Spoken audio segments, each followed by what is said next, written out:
the purpose of the military is to start wars and change governments. It's not to sort of deter conflict. We're going to invade countries, and my mind was spinning.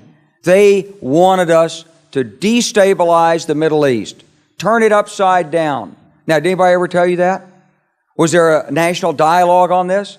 Did senators and congressmen stand up and denounce this plan? Was there a full-fledged American debate on it? Absolutely not. And there still isn't. As I was leaving the Pentagon, and an officer from the Joint Staff called me into his office and said, I want you to know, he said, "Sir, we're going to attack Iraq." And I said, "Why?" He said, "We don't know." He said, I said, "Well, did they tie Saddam to 9/11? He said, "No."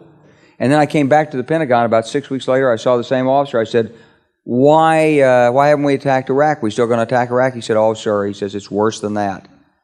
He said,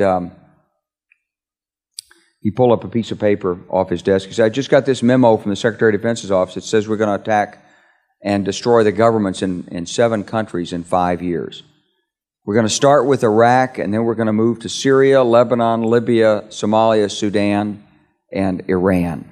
It was a pretty stunning thing. You mean the purpose of the military is to start wars and change governments? It's not to sort of deter conflict? We're going to invade countries? And my mind was spinning. And I put that aside. It was like a nugget that you hold on to. This country was taken over by a group of people with a policy coup. Wolfowitz and Cheney and Rumsfeld, and you could name a half dozen other collaborators from the Project for a New American Century. They wanted us to destabilize the Middle East, turn it upside down, make it under our control.